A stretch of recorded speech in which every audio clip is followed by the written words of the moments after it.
Hey guys, how's it going? Welcome to Hold the Ball, HTB.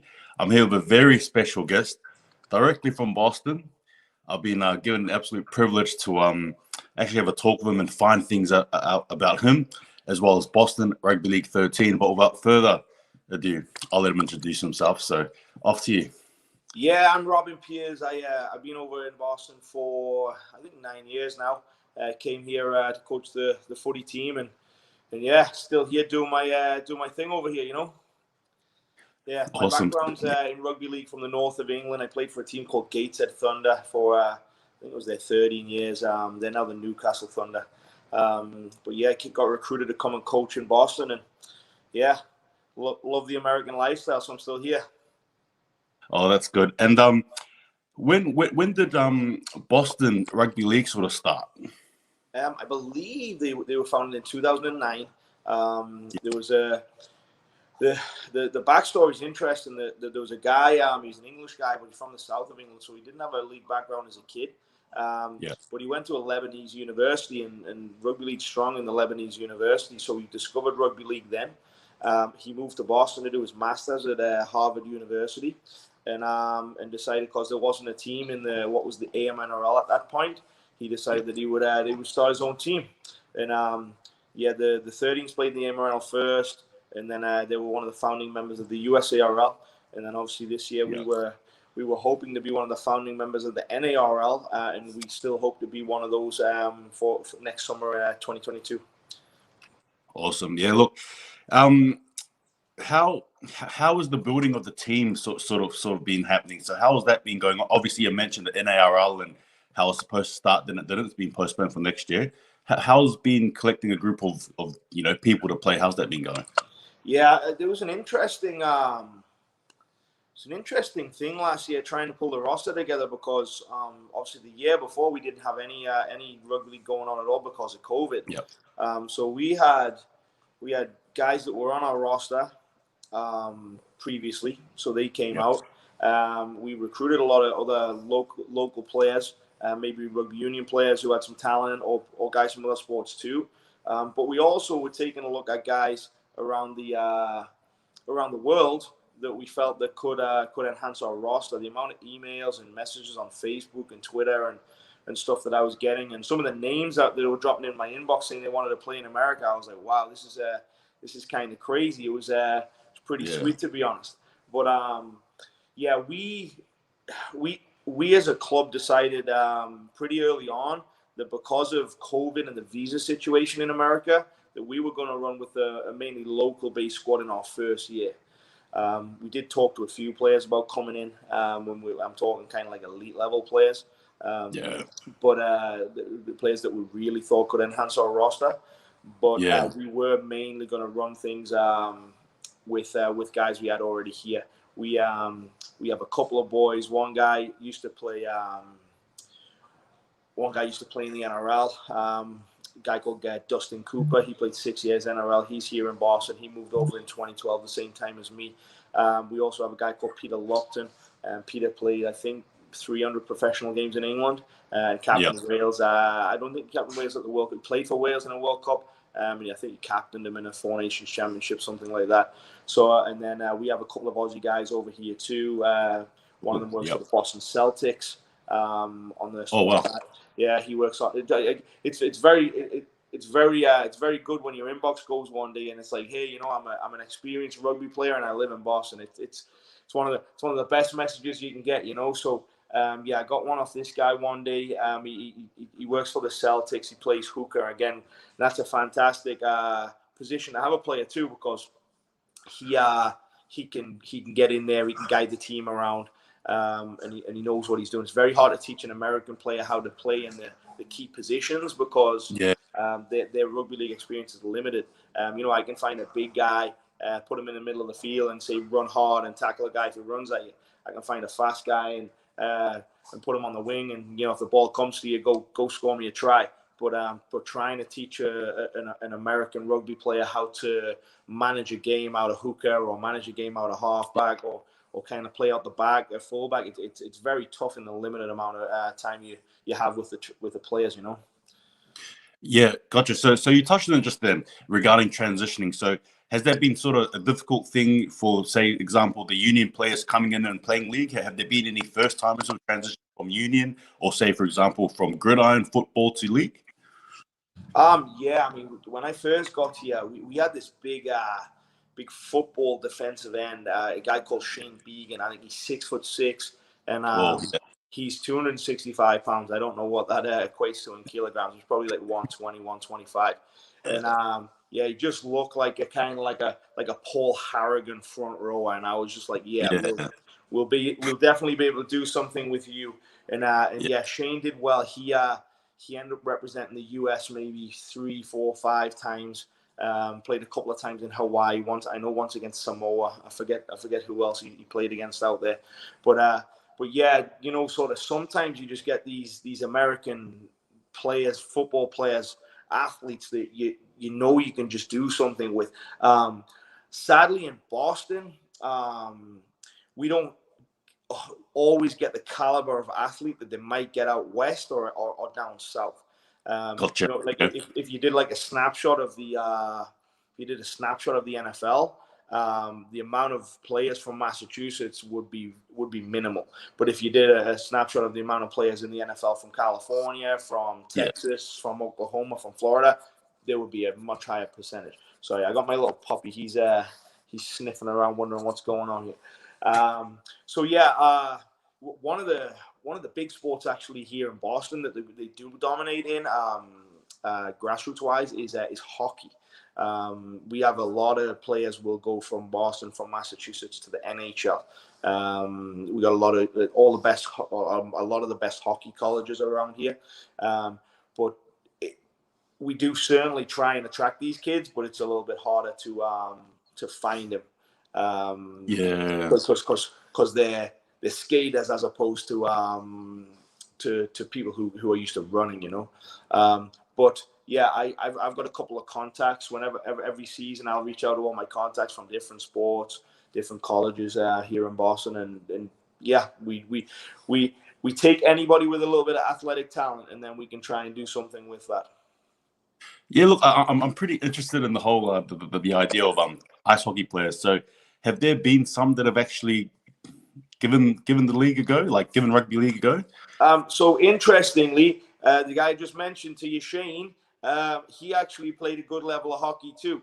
So so he played defensive end in football, and he played a good level of hockey, and he actually also boxed as well. So yeah, he certainly had some good athletic talent in the background. I can't sort of like think myself of any of the other kids that we've had who've come right from hockey, but there is definitely some boys that are being on our roster that have played hockey in the past. I know our former captain Marcos Flegman, who sadly passed away maybe 7 or 8 months ago. Yeah, Marcos, he's a Mexican kid, grew up, I believe, in Mexico City, and then he did high school in Canada, and he definitely played some hockey in Canada when he was in high school, and I think that's where he took up his rugby too. And then he moved to Boston for college, and that's when we got a hold of him. He was at Babson College in Boston, and he came and played for us.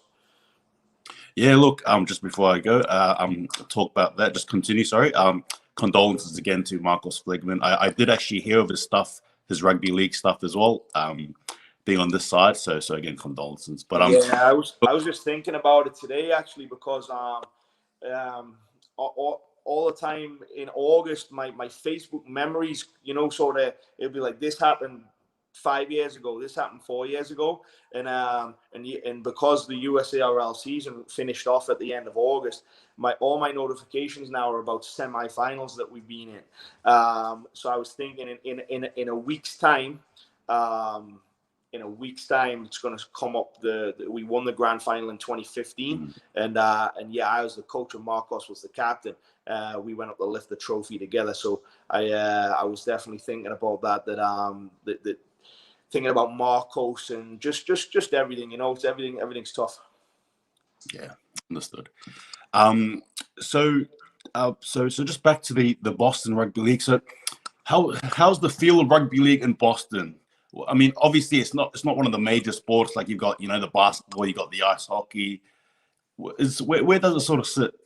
Oh, I got to be honest, but rugby league really doesn't have a huge footprint here in Boston. That was one of the big things about this NARL that was going to be a boost for us. We were going to have games that were broadcast. Hopefully, by the games being broadcast, we'd have been able to bring some good sponsors in locally.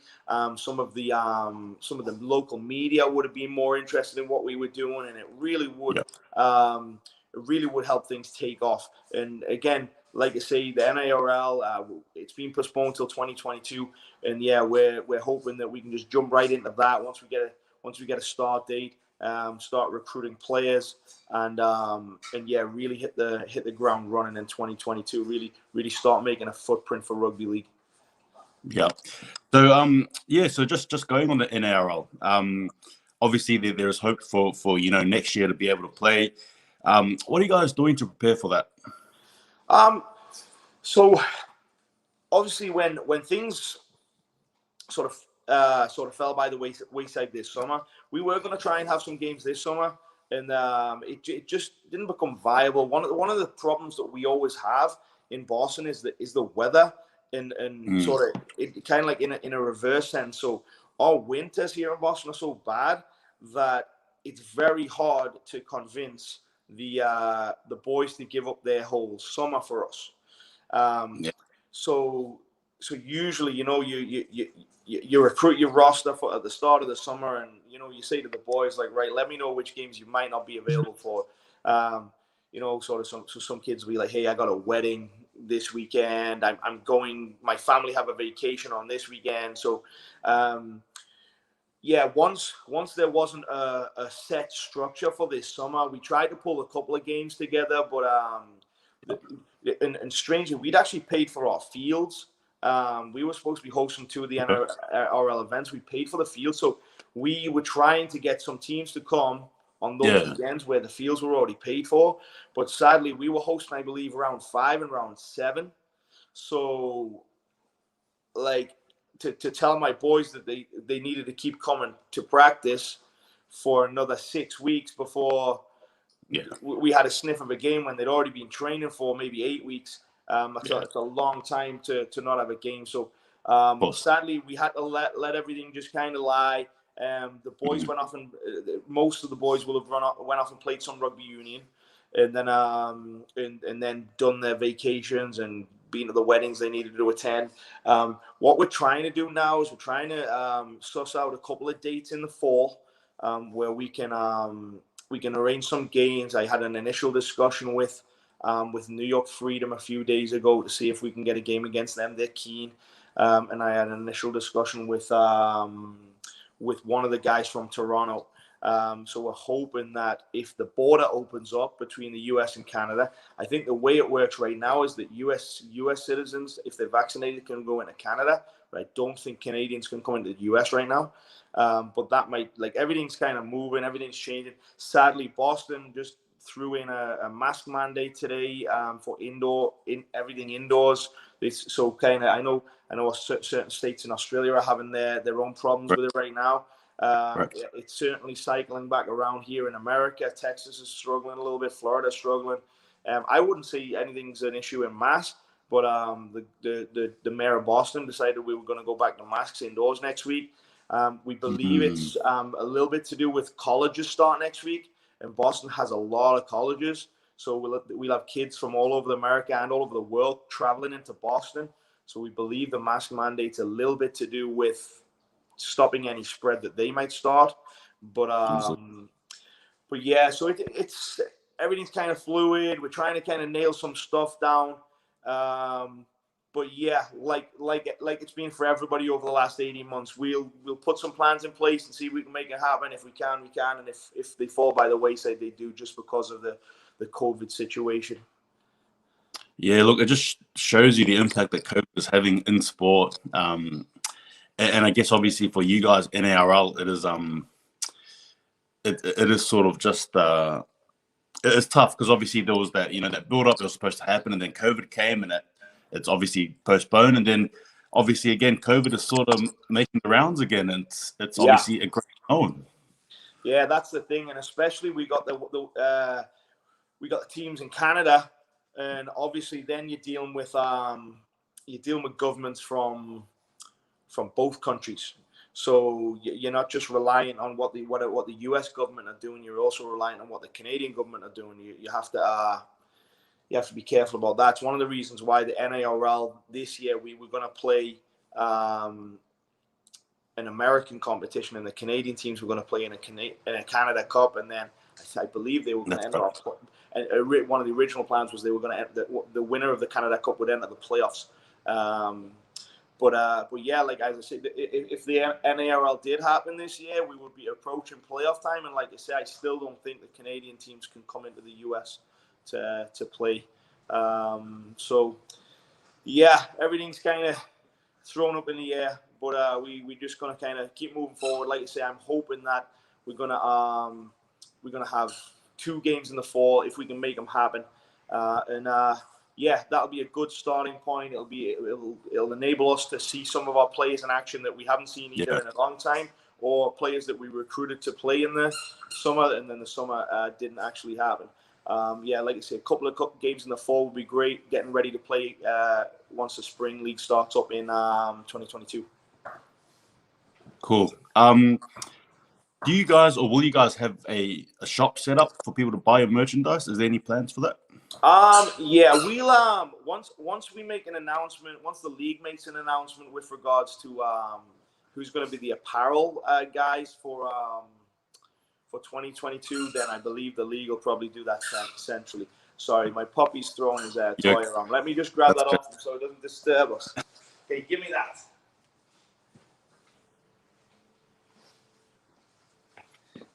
There we go. Yeah. So I believe that the league will probably do the merch separately, like centrally. Sorry. And then we'll obviously put it on blast on our social media platforms once everything gets going in that respect. Cool. Awesome. So just probably last couple of questions now. So why should people follow Boston Rugby League, Boston 13's Rugby League? I believe, and I think this is truth. I believe we're the oldest franchise in the NARL. I think we, like I say, we started in 2009, so we're the oldest team in Boston. Boston's a fantastic city. We're a very successful sports city. I think since I've been here in 9 years, I think I've seen 3 Super Bowl wins. I haven't seen a Stanley Cup win. They've been to the Stanley Cup finals twice, but they haven't managed to win. But I think the Red Sox have won 2 World Series while I've been here too. And right before I got here, the Celtics won an NBA championship. So yeah, we're going to be very successful once everything gets going. We're gonna represent the city of Boston, city of champions. So yeah, I certainly believe that's why people should get on board and follow the 13s. Awesome. So you hear that, guys? That's why you should follow them. And just another one as well. Yeah, that's right. That's it. Just hear the City of Champions. So, and another one as well. Actually, I've got a question here by one of the viewers here. What is your preferred position on the field? What have you played? So I played 12 years as a winger for my team Gateshead Thunder, and then my last year the coach decided to throw me a fullback. So I played like half a season at fullback, and then I moved to America halfway through that season, so I didn't get to finish the season out. But yeah, that's where I played all my my rugby league as a kid growing up. I played in the halfback. I played 5'8". I played hooker a little bit too. Played for England Universities as a hooker halfback. But yeah, when I moved to the professional ranks, I went onto the wing. I was quick. I had good footwork. Try and get some quick play the balls. And back in my day, the corner flag was in place, so you didn't have all the fantastic diving finishes that you see. It's kind of good and bad, because as a winger, you're scoring tries like that, but on the other side, you now don't have the corner flag to help you out on defense. So you got dudes doing the same to you on the other end. So I don't know if it's good or a bad thing. it certainly helps the spectacle anyway, you know. That's an interesting point. Okay, cool. So you mentioned trying to get some game time. Is there anything sort of happening maybe in a couple of months' time regarding to any matchups potentially with any, say for example, NARL sides, or is that more?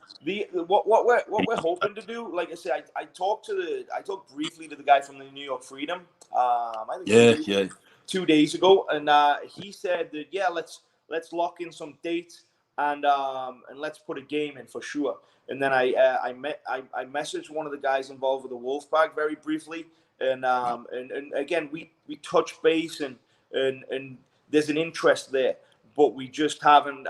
We started talking about all this like 2 days ago, so we within a week, maybe within 10 days, we'll be able to announce like, look, we're looking to play games on this day. One of the boys was telling me last night that because the rugby union comp here will start maybe in a week or two and run through till about the start to the middle of November. And they were telling me that they do have a bye week. There's a bye week because I believe the USA play Ireland in Las Vegas. So what they've done is they've halted all the games. So if anybody who wants to go over there and watch the US Ireland game in Vegas, they can. So we might use that weekend because that'll mean a lot of our players, if they're not going to that game, will be available. So we might use that weekend to play against the Freedom. We might use that weekend and maybe take a trip to Canada. We'll see. I only found out that last night. So yeah, the situation is very fluid right now. Well, that's good. Look, it's good. It's a positive sign. It shows that things are progressing, and I do hope you guys actually get a chance to have a game or two, especially coming into the 2022 NARL season. Hopefully, like the big issue for us is geography. We're the team that's the furthest up the coast. So to play a game against New York, it's a 4-hour drive. They're our closest team. Brooklyn as well. So New York and Brooklyn, 4-hour drive. Then the next nearest team would be 8 to 10 hours, and that would be Toronto, Cleveland, and Washington D.C. would be 8 to 10 hour drive for us. And then the other team, Atlanta, we would have to jump on a plane, and obviously with that just that incurs a lot of costs. That's it's not like sort of if we were a team in Brisbane or Sydney or Newcastle or Canberra, there's no team 20 minutes away that we can just call up and be like, hey, we'll play you next weekend. Everything takes a little bit of planning and organizing. If it also takes a little bit of a commitment from the players because sort of again, it's not like you go play a little bit of footy on a Saturday afternoon and then you're done. If we want to play New York, we could do it in a day, but it would be leaving in the morning and not getting back till sort of like it'd be like a 12-hour day. Whereas if we wanted to play any of the other teams, it's a full weekend. So it does require a commitment from the players. Obviously, some have families, wives, kids, jobs that you need to sort of take that into account before you make any plans. Like before I sign off on anything with any teams, I'm going to have to reach out to the players and say, hey, I got a potential plan to play Toronto on this date. Who's available? Who's not available? And with that, what obviously we'll do is we'll roll with a bigger squad. So when in the USARL, I used to like to roll with a squad of 30 players for an 8-game season, which sort of back home, if it was an 8-game season, you'd probably be able to roll with 23, 24 players. But here, because of commitments and the time and it spends to sort of travel to these teams, I used to roll with at least 30 players for an 8-game season. So we'll probably for the NARL we'll probably roll with 35 or more. Yeah. Well, I guess that too just shows the challenges that the NRL teams do face, and I'm sure you're not the only one. And even just thinking about traveling as well, especially during this climate, would make everything very hard. Yeah, exactly. Yeah, I know Atlanta. They definitely are because they're the only NRL team in the South. So they have to fly to all of their games. I know they met up with I think they played Delaware from the USARL in North Carolina, but I think even that was maybe like a 5 or 6 hour drive for them. But they flew up to Cleveland a few weeks ago to play Cleveland. Right. Even when they were playing in the USARL South, their closest game was probably a 7 or 8 hour drive. So yeah, they're doing it tough. Cleveland's kind of stuck out in the Midwest. Sort of New York are like sort of good for them. The New York teams, they're centrally poised. They can be in Boston in 4 hours. It's about a 4 hour drive down to DC, maybe a 5-6 hour drive out to Cleveland. It's still not. There's still, and also there's 2 teams in New York, so they could actually just play each other if they wanted to. The Brooklyn Kings, yeah. Yeah, Brooklyn Kings and the New York Freedom. Everybody's got their own challenges. Everybody sort of works on what they can do. But obviously everybody's also got positives as to which city they're in. I'm in Boston. Boston has a big rugby presence because it's a very European city. It's where the English people landed. There's a lot of Irish heritage around here. We've got a lot of universities, so we've got a lot of guys will come over here for university. We got a lot of it's a very vibrant city right now. So you got guys who come here for work. So we reap the benefits of that, but the geographical thing kind of screws us up a little bit. Whereas Cleveland, they might have some very big, strong athletes, but they wouldn't have a lot of the economy in Cleveland wouldn't be what the economy is in Boston or New York. So they won't have guys sort of coming in and out who are rugby players. Atlanta, like I say, Atlanta is a metropolitan city. It's a huge city, and like I said earlier, they would definitely be able to recruit some athletes down there. But they have again the travel problem. They got to fly everywhere, so everybody's working with and working against what their cities are throwing at them. And be exciting to see how everybody does once we all hit the field next summer. Awesome, looking forward to it. But look, thanks again for jumping on. But before we go, was there any sort of last words you wanted to say? Not really. Just we're excited over here to get this thing going. Hopefully, everybody over in Australia, back home in Britain, can get behind the comp. All the games are going to be streamed, and I believe that people will get behind the comp. The amount of messages we got, and like I say, the amount of emails of people who wanted to play over here was phenomenal once we announced the comp last year. So yeah, I'm very excited for it. I believe the American people are going to love it once they see what it is, and hopefully, if we all get behind it, it can become big. To have rugby league flourishing at club level in Australia and in Britain, and say we could get a third strong competition going in America, that would be phenomenal. So yeah, stick with us, and we'll hopefully do you proud. Awesome. So you hear that, all the Kiwis and Aussies, join and follow the NARL, because it's going to be the next exciting thing by the sounds of it. And again, look, I do hope you guys can play and sort of progress from there. But again, look, thanks for jumping on. I appreciate it. Thanks for the chat, and thank you for giving us your time. Thank you very much. And I reckon you definitely know how to hold the ball. So cheers, man. Thank you. I can hold the ball. I just don't have one here right now, but I used to coach for the RFL and the European Federation, but so I know all about that stuff. Yeah. Awesome, Norris. Take it easy. Hey, see you guys next time. Have a great weekend.